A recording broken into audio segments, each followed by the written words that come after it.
大家好，欢迎收看 Max 无尽创意，我是小佳。只能在单一的地形上跑，已经不能满足一辆有野心的汽车了。既能的天空翱翔，又能在陆地奔跑，还能在水中畅游，才是一辆拉风的车应该做的事。还记得前段时间发布天鹅、鲨鱼、螃蟹的 Lazzarini 工作室吗？现在他们又发布了新作品 Stratosphere， 它最大的亮点就是可以在水中、陆地、空中移动，其特殊的版本甚至还能当潜艇和在雪地里撒欢儿。在船舶模式下，它被称为 Stratosphere Aquatic， 它由水面上的座舱和水下的推进装置两部分组成。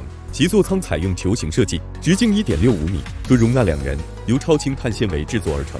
重心非常低，电池组安装在球体下方伸缩脖的连接处。为了在波涛汹涌的海面上保持稳定，它的座舱还安装了类似陀螺仪的装置。整个吊舱由水下部分的2个150马力的电动喷气发动机提供动力，最快速度能达到30节。当速度放缓时，吊舱会降落在水面上。在飞行模式下，它被称为 Stratosphere Volatile。